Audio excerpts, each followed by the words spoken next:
Hi, I'm Kat Livingston, and today I am going to make an Instant Pot soup. Now you could use the basics of this to make split pea, navy bean, basically any bean type soup. So I was just gonna make this and I thought I might as well make a video of it because I have a lot of people asking about Instant Pot. It's so quick and easy to make soups here. So here's what we're gonna do. I've already chopped celery and carrots.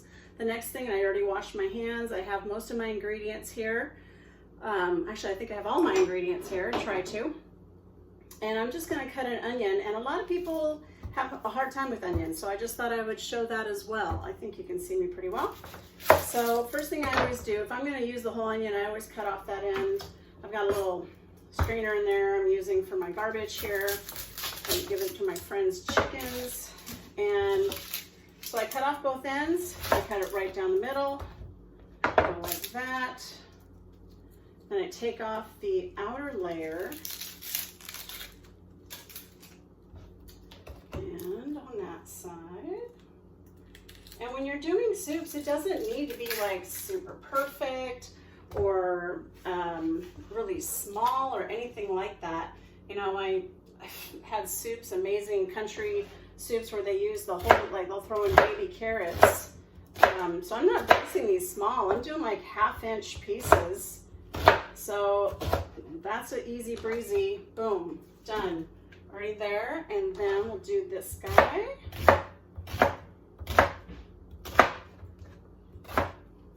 If I feel like it's gonna squeeze off, I kind of cut off the end. And I use my Cutco knives. They do not make my eyes water when I cut onions. So messed up a little on that one. That's okay. Throwing all those together. So the first thing we do, that's a mirepoix, just your basic carrots, celery, and onion. And of course I'm going to end up adding some garlic to that because hello, everything's better with garlic, right? All right, this isn't loving me right now, but we're going to just take our Instant Pot. Stay. All right. We're gonna take our Instant Pot, and I'm gonna use some good old-fashioned butter. I use the Irish butter, Kerrygold Irish butter. And I'm cutting into a new stick. These are a whole cup and not a 1/2 cup.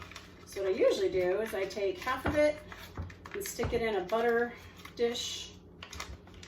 I don't think you can see what I'm doing here. Sorry. And I usually kind of keep a paper towel around to just kind of wipe my knife. I'm not using that much butter. That'd be funny if I was though. There we go. And so for all these veggies, I'm gonna use, now if I had any bacon grease, I would totally use that. I usually save my bacon grease and keep it in there, but I've been making a lot of soups with this cold weather. I do live in Oregon, so I've been using it all. So sorry about the hat. I just decided to make this on the fly, and I was gonna go on a hike looking for Christmas tree ornaments in the Willamette National Forest. But we realized it was gonna be way too late. So let's get this going here, and I'm just gonna put it on to saute. And while that is heating up, I'm gonna go ahead and heat up my water. I'm heating up about 4 cups of water.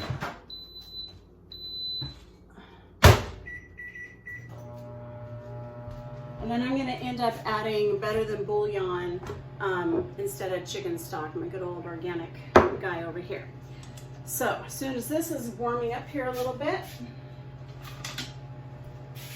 and the butter's melting, I'm gonna go ahead and add my veggies. And I think the only other thing I still have to cut is ham. I didn't take that out ahead of time for obvious reasons. And I do not care if any butter gets on my ham since I'm cutting it all and using it all for the soup. So I'm going to take the whole thing.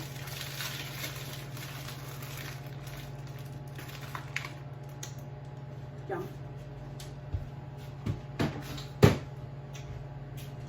And now since I just cut touched ham juice. This was totally clean, but there we go. I'm gonna go ahead and rewash my hands. I'm a dietitian, so hand cleanliness is very important to me. All right. My hand towel right here. All right, so I'm gonna actually split these into 2 different little chunks. And they, again, they're already pre-sliced. I'm going for easy breezy. I'm just gonna slice through. They do not need to be little.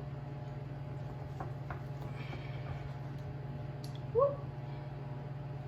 And last one. Then just rough chopping it. Does not need to be perfect, again.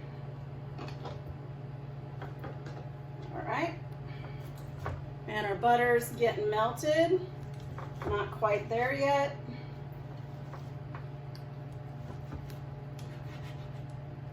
Yeah, I don't really care that there's bigger pieces of ham here. Not a problem. This is going to become so tender, it's really not going to make a darn bit of difference. It's a lot of ham. Do I really want to use all of that? You know what? I changed my mind. I'm going to keep part of that. I'm going to keep that for sandwiches, because that is a lot. And since I got meat juice on my fingers again, I'm going to wash it up again. Keeping a couple of paper towels can be handy for all that stuff too. All right, and here my butter. I want to make sure, yeah, you can see it here. Go ahead and add my mirepoix right there.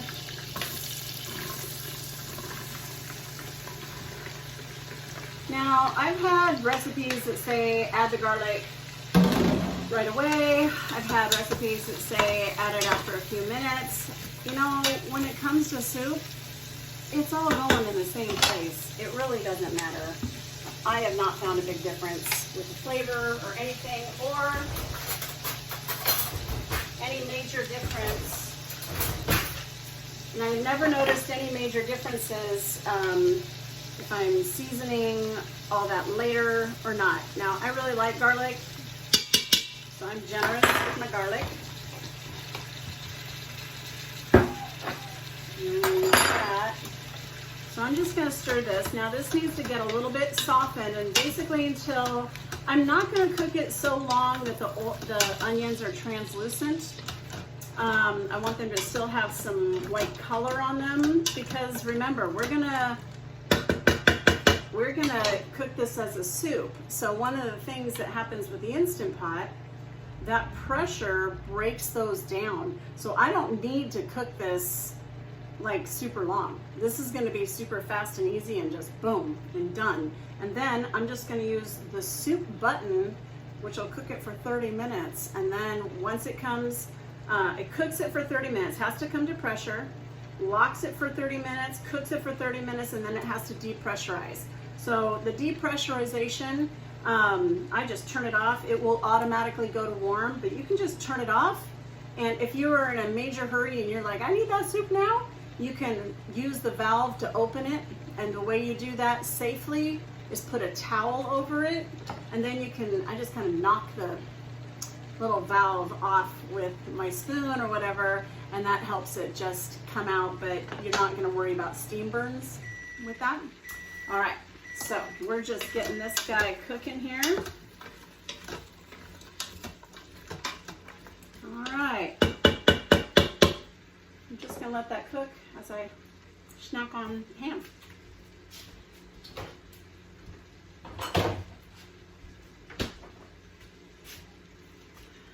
And I'm going to just go ahead and season right now. There's no reason for me not to.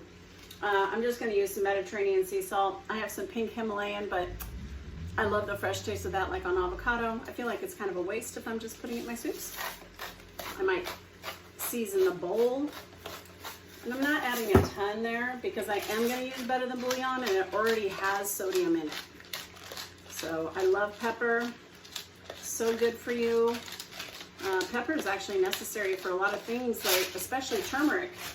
Turmeric, a lot of people, I always recommend turmeric. It's a powerful anti-inflammatory. I'm getting off topic here, but it has to have pepper with it, and it also has to have fat. So adding pepper increases the absorbability to 125%. Adding fat increases the absorbability to over 2,000%. Wow. So pretty powerful stuff. And turmeric is amazing because it can decrease inflammation systemically, but it can cross the blood-brain barrier and reduce inflammation in the brain. So for things like dementia, Parkinson's, MS, and just normal everyday people trying to help get Alzheimer's, turmeric is fantastic. I take it daily. Every time I stop taking turmeric, like say I'm on vacation or camping and I forget, the third day my sciatica pinches. So otherwise it doesn't normally pinch. So it's kind of like, okay, this is working. This is working for me. But turmeric just by itself is not super well absorbed unless it has those two ingredients. I'm gonna get my water here for my chicken stock.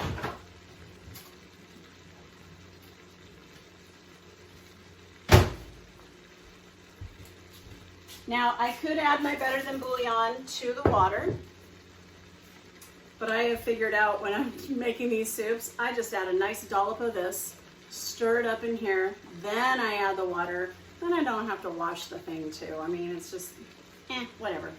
And now I'm gonna add, I have really found with most of my soups, thyme, especially with split pea, my chicken soup, oh my gosh, thyme is fantastic.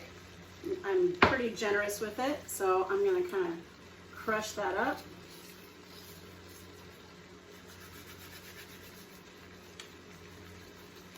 I'm gonna add a bit of sage, and because I didn't use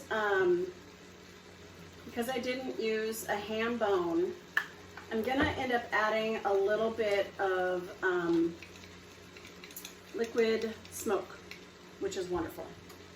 Okay, I think that this recipe actually calls to make, this is like a 13 bean soup, and I think the recipe actually calls for you making like chili powder and a bunch of stuff like that, but I've made it before just doing it like a basic bean soup or split pea soup or whatever you want to call it, whatever soup you want, and it's been delicious. Now I'm not going to add my bay leaves until I add all my fluids too. So let's stir this up. Oh, that smells lovely. That thyme really comes through. Yum. All right. Oh man, I gotta get some more. Gotta go to Costco. All right, for that much, that's a little too generous. A little over a tablespoon. That is just fine. Actually, I'm gonna use this guy. Get that all off with a spoon. If you watched my caprese salad video, sorry. That was bad. I didn't realize, I watched it again and I was like, oh my gosh, it was focusing on the wrong thing. So I make that salad so often. Now that I finally have a tripod kind of set up, I will definitely be making that over again. Now I'm just gonna go ahead and add some water here. Make sure that better than bouillon stuff is all like broken down. There's no big chunks. Okay, awesome. Now I'm just gonna go ahead and add my beans, which I already pre-rinsed and sorted and kind of made sure that they were all looking good. And now I'll go ahead and add my water. I might end up adding a little bit more water. It usually calls for like 6 cups of water. And there is quite a bit of beans in there. I'm gonna go ahead and add my bay leaves. I'm gonna kick my ham in there.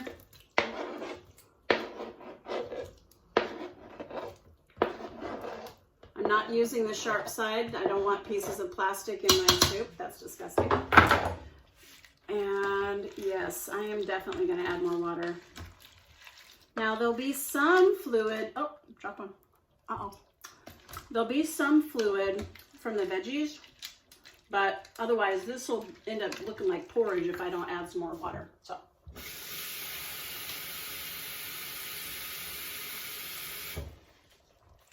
And I kind of spitball it. That looks about right. A lot of my recipes are just kind of, I've learned over time that, you know, you have the base recipe, but then you kind of go from there. And, oh, that's looking awesome. And now, yep, now it's pretty stirred up. Awesome. You know what? I'm even gonna add a little bit more water than that, because that's a lot of beans. Yeah, that looks good. And also, in that case, I might add a little bit of extra salt. But we can salt it when it's done cooking. I don't need to worry about the seasonings as much as just making sure that the herbs are in there, the garlic, the veggies are in there. It's going to be fantastic. And where's my lid? There it is.